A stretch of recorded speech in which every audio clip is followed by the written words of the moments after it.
Los protagonistas de la historia de hoy son el rey Salomón y su hijo Roboam. Y empecemos diciendo que los padres del rey Salomón fueron el rey David y Betsabé. Es necesario decir también que Betsabé fue primero la esposa de Urías, pero que David envió a Urías a su muerte, no solo para tratar de encubrir el que sería su mayor pecado, sino para arrebatarle a su esposa, el cual, sea dicho de paso, fue el pecado que arruinaría su vida en adelante. Una de las cosas más maravillosas del viejo libro es que no le esconde los pecados a nadie, y aunque Dios llamó a David un hombre conforme al corazón de Dios, esto no fue óbice para que Dios mismo dejara escrito en el libro su horrendo pecado. Pero esta es una historia para otro día. Dios bendiga a ti y a los tuyos, que Dios abra las ventanas de los cielos y lluevan bendiciones sobre tu casa hasta que sobreabunden. Y empecemos con la historia. Hagamos un poco de memoria y recordemos que a Salomón le fue ofrecido escoger entre tener riquezas o sabiduría, y en una elección inteligente Salomón escogió la sabiduría, por lo cual Dios le concedió ambas, la sabiduría y las riquezas.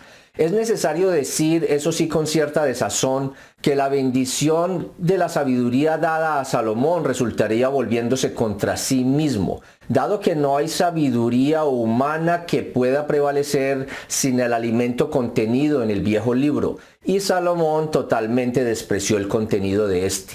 Salomón fue precedido solo por su padre David y por Saúl, quien fue el primer rey de Israel. Y antes de este último, Israel fue regido por el juez Samuel, el juez Elí, el juez Sansón, entre otros. Y sí, este es el Sansón que creía que sus fuerzas residían en sus cabellos, y luego empujaría las columnas y tumbaría el templo de los filisteos, muriendo él junto con muchos de ellos. Pero no nos desviemos, previo a que Israel tuviera su primer rey, Dios fue muy claro y les dijo a los israelitas que los reyes no deberían tener muchos caballos, ni tomar para sí muchas mujeres, para que su corazón no se desvíe, ni plata ni oro amontonarán para sí en abundancia. Pero a Salomón o se le olvidó la orden de Dios o prefirió ignorarla. Y siéntense bien, mis amigos todos, porque les voy a decir cuántas mujeres acumuló Salomón. Nada más y nada menos que 700 reinas y 300 concubinas. Y aquí sí, como diría mi abuelo, qué bonito 1000 mujeres para él solito.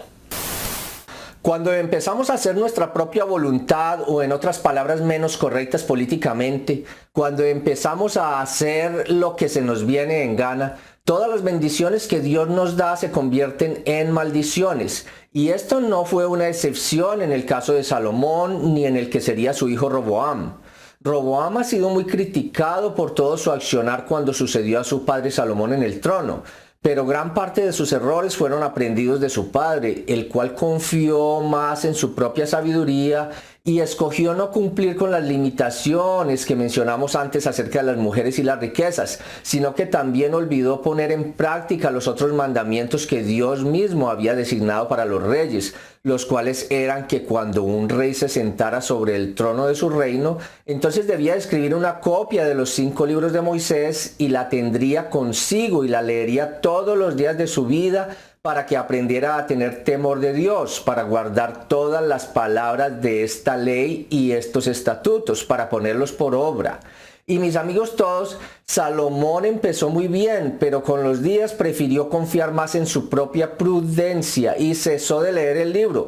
Por eso, mis queridos amigos, fue que además de completar 1000 mujeres para sí, empezó a acumular riquezas como aquel que cree que nunca va a partir de este mundo, ignorando la orden directa de Dios. ¿Y quién que se vaya en contra de Dios podrá tener éxito a la larga?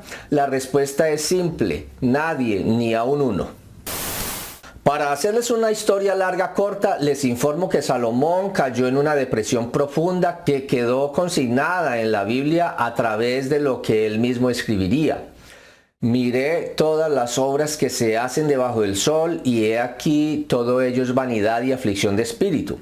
¿Qué conclusión puedes sacar después de que un hombre con todas las comodidades materiales, sin mencionar sus 1000 mujeres, no disfrutaba nada de lo que tenía?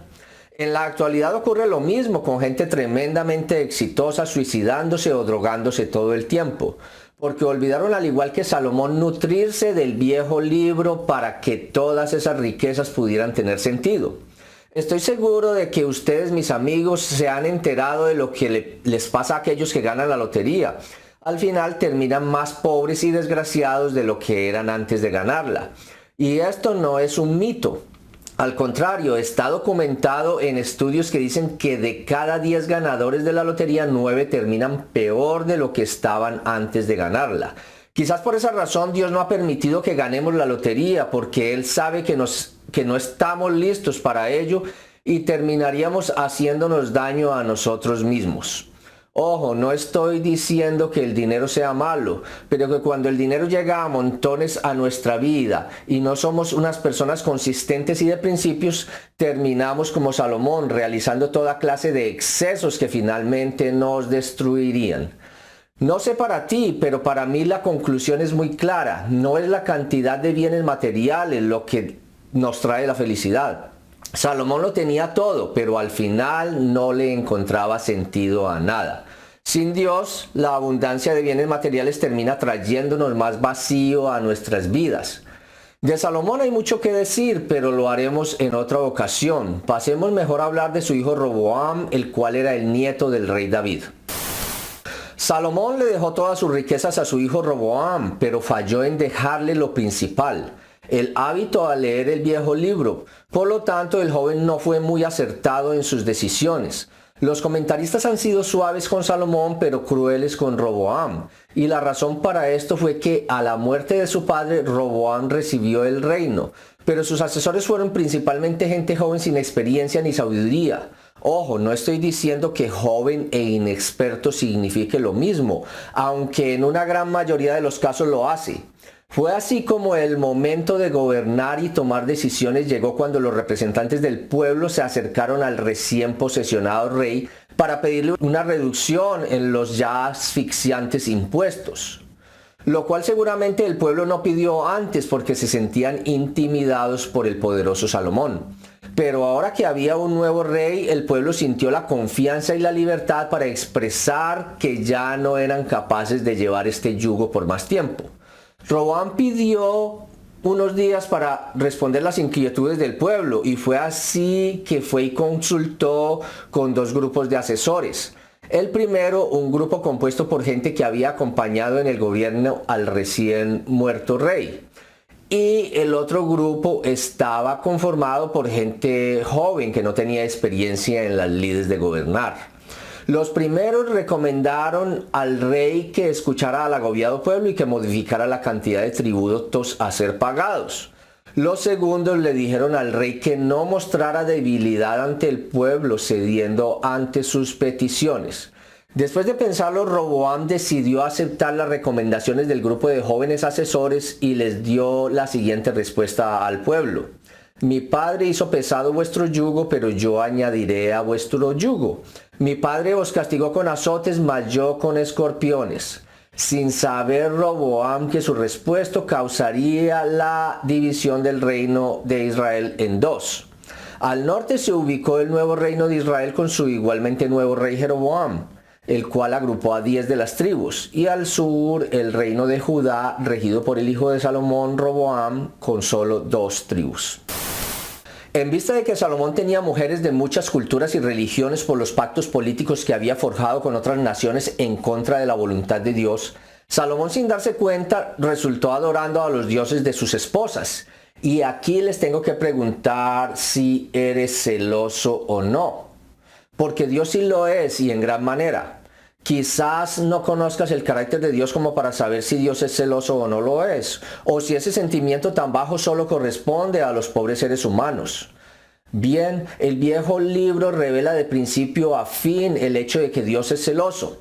Y recuerda que tú y yo fuimos hechos a imagen y semejanza de Él. Por lo tanto, nosotros también somos celosos al igual que Él lo es. La diferencia es que los celos de Dios son santos, mientras que los nuestros son emocionalmente distorsionados. Pero en general es normal que una persona sienta celos. Lo anormal sería no sentirlos. Pero es más anormal aún llegar a agredir a nuestra pareja física o emocionalmente por causa de celos. Pero ¿tú qué crees que es eso que le causa tantos celos a Dios? Dios no acepta en ninguna circunstancia que tengamos ídolos y mucho menos que los adoremos, y eso fue exactamente lo que hizo Salomón. Dios ya se lo había advertido a Salomón 2 veces sobre el adorar a dioses ajenos, pero este no hizo caso alguno. Por eso Dios le dijo que le quitaría el reino, pero no mientras él estuviera vivo, sino cuando su hijo reinara. Ya ven cómo nuestras acciones pueden llegar a afectar a nuestros hijos, y esto puede ocurrir de una manera positiva o negativa. Tu mayor responsabilidad para con tus hijos no es heredarles mucho dinero o proveerles la mejor educación secular a través de la mejor universidad. Nuestra mayor responsabilidad para con nuestros hijos, y no soy yo quien lo digo, es tener una copia del libro en casa y enseñarles a leerlo todos los días para que aprendan el temor de Dios. Y estas palabras que yo te mando hoy estarán sobre tu corazón y las repetirás a tus hijos. Hablarás de ellas estando en tu casa y andando por el camino y al acostarte y cuando te levantes, y las atarás como una señal en tu mano y estarán como frontales entre tus ojos, y las escribirás en los postes de tu casa y en tus puertas. Roboam era un hijo al cual su padre no le enseñó a tener una relación con Dios. Por lo tanto, no pudo cambiar la voluntad del Creador con respecto a la ruptura del reino que tuvo lugar bajo su liderazgo.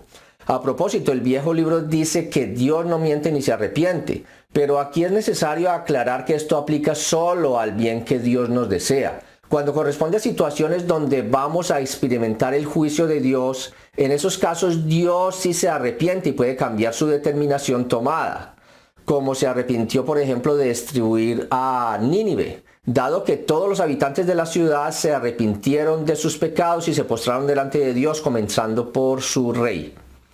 Si te gustó esta historia, puedes leerla tú mismo con más detalles en Primera de Reyes capítulo 12, o en forma más general todos los capítulos de Primera de Reyes de 1 al 12.